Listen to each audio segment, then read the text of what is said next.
30% closing rate for training is considered like God tier salesperson, and not like we're a membership. You should be closing at 80%. 8 out of every 10 people walking through your door should be leaving with a membership. Whereas training, it's 30% closing.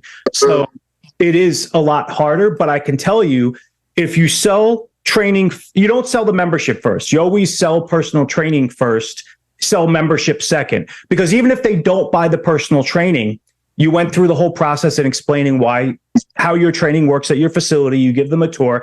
Even if that person doesn't buy training, you know they're at least getting a membership, right? Yeah. So it works hand in hand with that. And it also keeping your members there for life. If you're going to come into my gym and I sell you personal training, whatever your goals are, once you get to those goals or you see yourself starting to get to those goals, you're not going to quit the gym. But people that sign up and buy a membership and pay 6, 7, 8 months of dues and don't come, they end up quitting the gym. So your retention ends up being like way better with having training attached to a membership. Even if they only buy 1 5-pack for the life of their membership, they're going to remember how to work out and use that membership. Yeah. Yeah. So that's where we're at right now, Anthony. It's like, I know I need to be having some conversations with you, and that's, because that's where we are. I've created a cool gym, and I've got the people coming through the door, and we sell them. Like you said, selling the gym membership is easy. I would say 8 to 9 out of 10 people that come through my door get a gym membership. I mean, they're already here. I already know the place is a cool gym. I know it's a good gym. I made it that way. I mean, but as far as what you're talking about, the retention and selling them the training, that's where we're at right now. So that's what I'm wanting to do is learn those kind of techniques from you and from people that have, again, I bring in people that know more about these areas than I do, and I can identify with it myself. I don't really know how to do that, or else I'm not that I couldn't figure out how to do it, but I haven't really addressed that because I've been spending all my time building a gym. Yeah. I've been spending all my time with the vibe and the culture and building a gym and the media and the marketing. But now I need to look at some of the numbers and some of the retention and that kind of stuff. And that's where I need to know what you know, or I need to start implementing those kind of things, because there's a lot of money on the table that, I mean, I think you would walk in my gym and be like, dude, you got like extra 50 grand here every month. Probably, and I'm like, yeah, I know, but I'm too far over here in like La La Land creating new toys. You know what I mean? So it's like, that's why like a guy like you and me we'd be like a great team. You got to have that. You got to have those different people. You know what I mean? Unless you're just everything, which I doubt. If you're everything, you're super great at one of the, you know what I mean? Nobody's everything. You know what I mean? That's how companies grow. It's like, you got to have a team, we all get together and do our stuff. So I think if you take your own, if you listen to what other people do about selling training, yes, it's going to put you in the right direction. But taking your own advice of what you said, believing what you're selling and selling what you want, like having different categories of sales. Like if you want do bodybuilding competition, we have that. If you want just toning and firming, we have that. If you have a son or daughter that just wants to become better at the sport they're enrolling in school, we have sport-specific training for that. As long as when somebody comes in, you show them, hey, we got something for everybody of whatever you're trying to get into, we have that. And you're coming across as genuine, as you're sincere in wanting to help them, and that you believe in it, selling training becomes so much more simple. If you're just reading off of a thing or have a speech that you're training other people to say, they immediately see that. Yes, you're going to have your laydowns that buy training, but you're going to have so much more when people see the passion, you believe in what you're selling, and there's something exactly for what they want to do as far as walking into the gym. It's going to become so much simpler to sell personal training. They see the results of that is all. Like the reason why people do training, because I'm still a trainer, but it was more like they were so happy. They were coming in with a goal. And like, I love what Anthony said, how they'll stay, right? You don't want attrition, but when you give somebody and they come in and they see that transformation in their own body and their own life, and you've helped instill that in them, right? Through then they're like, man, I want to stay here. Like these people believed in me. They helped me get to where I needed to go. So training does kind of add that extra like fire to like your gym anyway. I think just as a trainer myself, I know that it really does make people like feel a loyalty to your gym. Yes. They're preaching. Their family members want to know what you've been doing. Oh, I've been working out at Iron City Gym. And they feel a family at your gym. Like your gym was the reason why I just lost 40 pounds and everybody's asking me what I'm doing. I'm going to shout you guys from the rooftops, you know? So it is, yeah, she's right. It's very important. Yeah, I mean, we ironically, we've been accomplishing that just because of the culture here and the community. Yeah. You know what I mean? So I get a lot of people that are like, man, you know, I've gotten gains since I come here, you know, whatever the way you call it, you know, I've gotten gains, I've lost.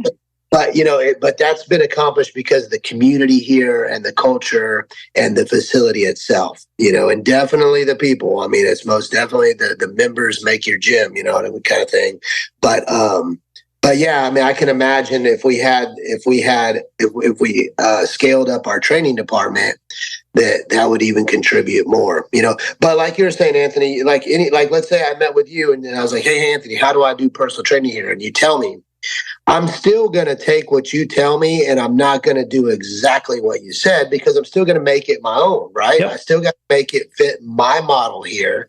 So I would say that, you know, and that's probably how I succeed, because if I just did exactly what you said, it might not really fit my model here. I've got to have a clear vision and know that I have to know my business, know my people, know what's going to speak to them, you know, or know what demographic am I going to pull in here and how is that going to relate to what I have going on. So it's like, if you just tell me what to do, and I just do exactly what you say, I don't think it's going to work as well as if I hear what you say, but then I'm like, okay, I'm going to do that, but I'm not going to do that, but I'm going to do what you said here, but I'm going to tweak it in this way. Yep. And you know what I mean? So you got to believe in it. You have to make it to where you're 100% on board and you believe in what you're selling now. Yeah. Yeah. Like be an authentic gym owner that's like really a creator of sorts, as opposed to just, you know, or do a franchise. You know what I mean? If that's not your thing, then I would say do a franchise. And a franchise lays everything out for you, how you should do it. And this is how you saw it. And there's absolutely nothing wrong with that. You know what I mean? Do that. Great. You could be a great businessman and probably do that. I probably wouldn't do well at a franchise because I'm a better creator than I am, you know, following the procedures. Yeah. You know what I mean? And that's not to say that one is better than the other. It's not. I mean, you know, we all do our skill sets. And I think I've gotten lucky enough to fall into something where I'm able to use my gifts and my capacity, you know, and that's all I can tell you is, you know, the way I've done things, but that's my gift and that's my skill set. Everybody has their own. And I think that's the secret to life, right? Is you got to go into where you fit in the best. Mm-hmm. You know what I mean? You know, I mean, there could be, you know, in other words, if I decide to franchise this gym right now, I might not be the right one to do that. But a person that can really line things out and procedures and really get that's probably who I need to. Might end up building an Iron City that does better than mine. You know what I mean? You know, so it's kind of like, yeah. Yeah. Well, I'm trying to bring up topics that like a new gym owner is going to ask you. Okay. So I'm thinking in my head, like if I'm watching this, I'm a new gym owner, this guy's 10x'd his gym and grew it to 130 plus a month revenue building gym. One of the main things is, how do I find people? How do I find good employees? So how would you say you were pretty successful? Where do you find your employees? Well, as you know, they all, when they come in for interview, they all tell you exactly what you want to hear. Right. And then I would say some of them work out and some of them don't. So yeah. That's always a tough one. I do have a good team now. We have room for improvement for sure. You know what I mean? I think if I could hold more training with them, I could definitely get my team better. I think they're good, but I think they could be a lot better. But you know, but I don't hold weekly training right now. I do training probably once every 5 or 6 weeks, and I think I need to do that at least once every 2 weeks. You know, to really motivate them, to really go over the basics again, to make them all rock stars at what they do. But I still tell them to be themselves. I'd still tell them, like, when I show them how to do a tour, I was like, this is how I want the tour done. I want you to start here. I want you to end here. These are the key points I want you to show them this machine here, because this place, that's a machine that makes us unique. Not everybody has this machine. I want you to show them the dumbbells, because we actually have dumbbells that go up to 200 pounds. Not every gym has that. So I want you to show them this. And these are things I want you to show them. These are required. And I said, but other than that, I want you to be you. And you talk the way you talk. Don't say it the way I would say it. So don't follow a script. You know what I mean? You speak your language. You know what I mean? The way you talk, be you. But you just need to make sure that you put these points in it. Yeah, I like that. And it's also, those meetings are also good to help the gym make those numbers that you wanted to. So if let's say you guys are trying to cut down on your cancels, that's a great point to have that meeting. And in that meeting, while you're having your talk, it's say, hey, this month the goal is going to be decreasing cancellations. This is the number where we were at last month. We're going to re-meet at the end of the month and see if we were able to beat this number, or increase sales. Like, hey, we want to get to 150 sales this month, whatever your number is that correlates to how much you want to make, and you figure out that number of new membership sales. Those are also good to bring up on team meetings. Hey, this is where we've been at. We would like to, grow next month.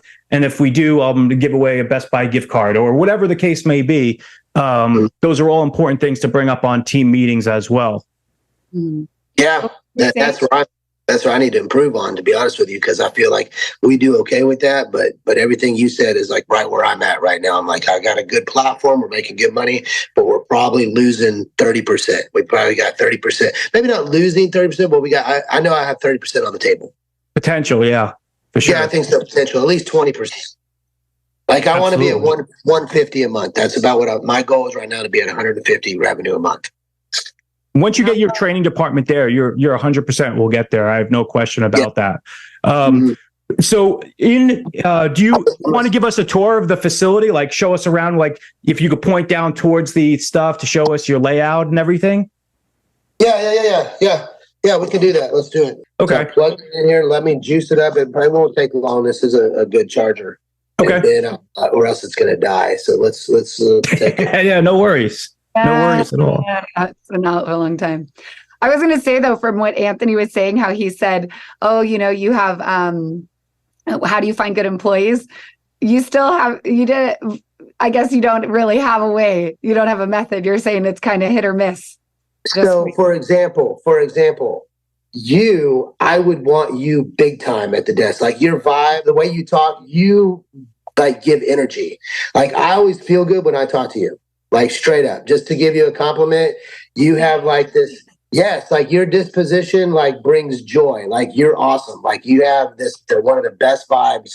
Like, first time I talked to you, I was like, oh my God, I love talking to this girl. Like, you're awesome. Like, your energy, like how you're smiling right now. That's my person at the front right there. Like, if you were giving me anything in the gym, I want to talk to you. Like, you're making me feel good just to talk to you. Well, you know I what I mean? want to work out at your gym now, because I'm like, you're making me feel so good. I'm like, I need to go work out there, because I'm like, okay, thanks, Brian. Yeah. But that's what I do. I just pick people that I think, bring something that, you know what I mean? Like, I like their look, or I think they're cool, or whatever, which scares me, because if I ever did scale up, then it's like I have to have a manager that really has that sense, because that's what I do. I just kind of hire people based on certain things, you know what I mean? And it's like, you just feel it out, So qualifying them, you're saying you like them, but whether they're and where you would put them, but qualifying them, you want to bring someone else in for that to make it. Yeah, because I barely even look at the resumes of people. Like, when they hand me the resume, I barely look it over. Like, every now and then I'll look at one and I'll be like, okay, like, I've got this one guy now, and he's got a lot of experience at other gyms. So I'm like, you know what? I like this guy. I'm going to bring him in. But I really kind of go off my gut and how I feel about the person. You know what I mean? So, yeah. Would you say you had more success hiring within your own member base, or people just walking through the door so far, what you've seen? So far, I have only hired people from my member base. That was always my platform. I was always like, I hire people that work out here because they know the gym. Now, I have come to a crossroads where I am entertaining the idea, and I think there's some value in bringing people in from other places that aren't part of the, you know, there might be some value in there from bringing people outside, especially if they're a manager or something, you know, because they're not friends with everybody, you know. But I guess if everything's been working for me pretty well so far, yes, I've only hired people from my member base because they know the gym. And I also have this little speech with them every time I hire somebody. I'm like, hey man, why do you want to work here?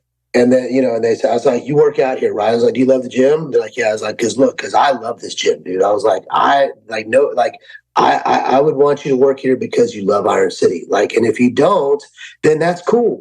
But there's plenty other places that you could work that probably pay more than here. So don't work here if you don't love it. Like, honestly, like, just don't. Like, do us all, like, work here because you think this place is badass and that you think this is this is the coolest gym. And if you don't think it is, then, like, don't work here. Like, seriously, like, that's what I want. I want people that, like me, that think, like, I want you to think this is a badass gym. Obviously, you come here and they're like, dude, I love this gym. Like, okay, cool. That's what I want.